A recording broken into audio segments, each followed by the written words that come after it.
तो इंडिया के लिए जान देने वाले हैं। हमने इंडिया के लिए, वतन के लिए, वतन अजीज़ के लिए हमने बाप दादा ने कुर्बानी दी, फांसी का फंदा चूमा। आप भी, ममता जी भी भाजपा के साथ रहीं, नीतीश जी भी भाजपा का इतिहास, फारूक अब्दुल्ला भी भाजपा का इतिहास। आप मुसलमान को, दलित को, आदिवासी को नहीं बुला के, इस 45% 50% मूल निवासी को नहीं बुलाकर आप बैरिस्टर असदुद्दीन ओवैसी साहब, बदरुद्दीन अजमल साहब को नहीं लाते हैं, आप बहन जी को दावत नहीं देते हैं, आप छोटू भाई वासु। तो मुसलमानों के मुद्दे पे दही जम जाती है, दलितों के मुद्दे पे दही जम जाती है। हाँ, बतलाइए, 8,000 करोड़ स्कॉलरशिप दलित कम्युनिटी का था, कौन साहब कैसे देखते हैं?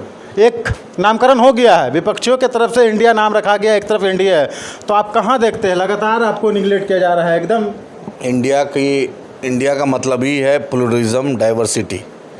इंडिया की खूबसूरती ही है कि हर जात, हर धर्म, हर वर्ग, हर खान, हर पान, हर वेशभूषा को लिया जाए, उसी का मतलब इंडिया का मतलब मोहब्बत होता है। और जिसमें मोहब्बत नहीं हो, इंडिया का अधूरा रहेगा, इंडियानेस। तो उनसे पूछिए कि भाई आप इंडिया बनाएं, हम लोग तो इंडिया के लिए जान देने वाले हैं।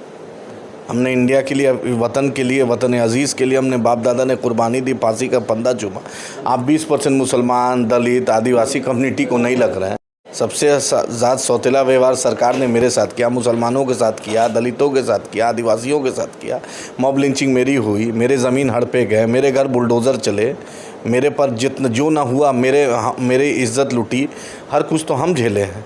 आप बैरिस्टर असदुद्दीन ओवैसी साहब, बदरुद्दीन अजमल साहब को नहीं लाते हैं, आप बहन जी को दावत नहीं देते हैं, आप छोटू भाई वासवा साहब को दावत नहीं देते हैं, आप किसको दावत देना चाहते हैं? ममता जी भी भाजपा के साथ रहीं, नीतीश जी भी भाजपा का इतिहास, फारूक अब्दुल्ला भी भाजपा का इतिहास। मोहब्बत की दुकान खोलने निकले हैं भाई मोहब्बत की दुकान तो जुनैद और नसीर को जिंदा जला दिया गया। मनु मनेसर पे अब तक राजस्थान सरकार क्यों नहीं कार्रवाई की? वहाँ तो कांग्रेस की गवर्नमेंट। रहीमुल ईदुल को मार दिया गया छत्तीसगढ़ में, वहाँ तो भूपेश बघेल कांग्रेस के चीफ मिनिस्टर। हिमाचल प्रदेश में मुसलमानों को हर दिन धमकी दिया जा रहा है, भागिए, रोड छोड़िए, मकान छोड़िए, वहाँ पे तो भाजपा नहीं, कांग्रेस है। उत्तराखंड में, उत्तरकाशी में, वहाँ पे एमएलए थे कांग्रेस के, कभी कुछ नहीं बोलते। मुसलमानों के मुद्दे पे आप राहुल जी, प्रियंका जी से पूछिए, आज तक बोले हो? मदरसा अजीज़िया जल गया, रामनवमी के बाद जो वायलेंस हुआ था, आप उसमें बतलाइए। नीतीश जी, तेजस्वी यादव कभी आए भी हों, तेजस्वी जी कभी गए भी होंगे, लालू जी तो जाते भी थे। तो मेरे मुद्दे पे आप नहीं बोलिएगा। ये तो आरएसएस की टीम बन गई ना। एक तरफ बीजेपी है जो आरएसएस का ओरिजिनल है, ये कॉपी टीम है। अब तो आरोप है कुढ़नी में हरवाई दिए, जितवा ही दिए भाजपा को। गोपालगंज में भी आप जितवा दिए, आप चोर दरवाजे से जितवा देते हैं भाजपा को। भाजपा को जितवाएं तो ये नीतीश जी 17 साल किसके गोदी में दूध पिए थे? किसके गोदी में? अटल कैबिनेट में जब गुजरात जल रहा था तो नीतीश जी कहाँ थे? वही वाजपेयी जी गवर्नमेंट। गोधरा के वक्त उन्होंने जांच नहीं कराया, यही नीतीश जी। CA NRC में किसने मोदी जी का साथ दिया था? कश्मीर में 370 में किसने मोदी जी का साथ दिया था? बतलाइए, किसने बोला था मोदी जी के नाम पर नवादा में, छपरा में, सिवान में वोट मांगा था? यही नीतीश जी मांगे थे। तो बतलाइए कि बी टीम कौन हुआ जो मोदी जी के साथ गले से गले मिलाए, जो मोदी जी के साथ चाय नाश्ता खाना खाए, जो मोदी सरकार में मंत्री बने। इनका अभी भी राज्यसभा का जो वाइस चेयरमैन है वो जदयू का MP है, हरिवंश जी। तो ये कैसे हमको बोल सकते हैं? NCP कैसे बोल सकती है? जिसका अजीत पवार, छगन भुजबल, प्रफुल्ल पटेल वर्किंग प्रेसिडेंट चला जाए भाजपा में, वो कैसे हमको बोल सकता है? भाजपा भ्रष्टाचार पे कैसे बोल सकती है? कोनार्ड संगमा के साथ सरकार बना रही है, NCP के साथ बना रही है, येदियुरप्पा को मुख्यमंत्री बना रही है, सब कुछ तो कर ही रही है। अच्छा, गठबंधन में आपको अगर नहीं लेती है तो क्या तीसरा फ्रंट का कवायद चुनाव लड़ेंगे? हम मुसलमानों के, दलितों के, वंचितों के मुद्दे नहीं उठाए जाएंगे, हम उठाएगी और हम चुनाव लड़ेंगे। लोकतंत्र में सबको अधिकार है, जनता चाहती है, आवाम चाहती है कि एक क़यादत खड़ी हो। उस क़यादत को मजबूत करने के लिए हम मजबूती से चुनाव लड़ेंगे इंशाल्लाह। जैसे हमने सीमांचल फतह की, मगध हो, मिथिलांचल हो, चंपारण हो, सब जगह हम लड़के इंशाल्लाह कामयाबी हो।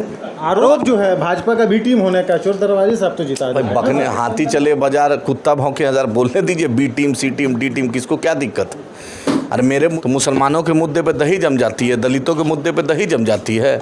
हाँ, बतलाइए, 8,000 करोड़ स्कॉलरशिप दलित कम्युनिटी का था, कौन खा गया? नीतीश जी खाए, इनकी सरकार ने खाया। उस वक्त नहीं बोले हैं। आप ही बतलाइए किस मुद्दे पर नीतीश जी बहन जी को नहीं बुलाते हैं, ओवैसी साहब और बदरुद्दीन अजमल साहब को नहीं बुलाते हैं, छोटू भाई बाजवा साहब ट्राइबल कम्युनिटी के इतने बड़े नेशनल लीडर हैं, उनको आप नहीं बुलाते हैं। आप मुसलमान को, दलित को, आदिवासी को नहीं बुला के इस 45% 50% मूल निवासी को नहीं बुलाकर आप संजय झा जी और ललन सिंह जी वोट दिलाएंगे, जिनका घर का वोट भाजपा को जाता है। जिस चार्टर्ड प्लेन पे नीतीश जी बैठते हैं उनकी वो जदयू की संपत्ति नहीं है, वो बिहार के आवाम की संपत्ति है, टैक्स पेयर की संपत्ति है। आप जो आज बिस्किट खरीदे होंगे सुबह में, उसका भी टैक्स दिए होंगे, नीतीश जी मलाई खा रहे हैं। पहले 15 साल लालू जी खाएं, अब नीतीश जी खाएं। अब चाहते हैं, लालू जी को चिंता है तेजस्वी यादव की, उसको यादवों की उनको चिंता नहीं है तेजस्वी मुख्यमंत्री बने। नीतीश जी को चिंता है कि वो सीएम बने, वो कुछ बन जाए। ना ये यादव के हैं, ना कम्युनिटी, किसी कम्युनिटी की। A to Z की पार्टी है आदिल साहब। भाई A to Z है तो A to Z वोट दिलाए इनको। हम जब माई करते थे तो अम्मा अब्बा दोनों चीफ मिनिस्टर बने थे। जब A to Z में आ गए तो कुर्दी गोपालगंज भी हारे हैं, आगे भी हारते जाएंगे। जब अपने मूल वोटरों को आप भूल जाइएगा, जिसने आपको सम्मान दिया चपरासी क्वार्टर से, जिसने आपको शीश महल पहुंचाया, उसी को भूल जाइएगा तो आप कहाँ जाइएगा। जाइए, मनोज झा जी आपको वोट दिलाएंगे, सुनील सिंह वोट दिलाएंगे, जो मोदी से भी मिल कर आ रहे हैं, आपका नेगोशिएशन कर रहे हैं कि जेल जाइएगा, कि कौन सुविधा में जेल में रहिएगा, ईडी का कब बेल कब क्या होगा, जो नेगोशिएट कर रहे हैं सुनील सिंह। नीतीश जी ने झाड़ा ना भाई।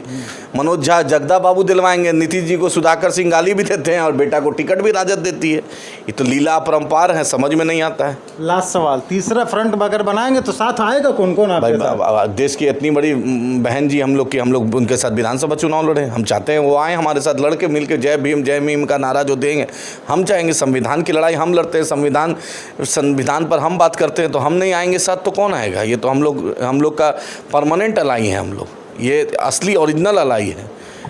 बसपा और MIM तो ओरिजिनल अलाई है। ये दोनों आएंगे इंशाल्लाह, हम चुनाव लड़ेंगे, मजबूती से लड़ेंगे। हम चाहते हैं कि अलायंस हो। मगध का सीट का टारगेट 100%। औरंगाबाद, गया 100%। गया में तो हम लोग कैंडिडेट भी घोषणा करने जा रहे हैं। बैरिस्टर साहब का 5 प्रमंडल में प्रोग्राम है जल्द से जल्द, तो उसमें हम कैंडिडेट भी घोषणा करेंगे। चलिए, बहुत धन्यवाद। तो ये थे आदिल शाह। तो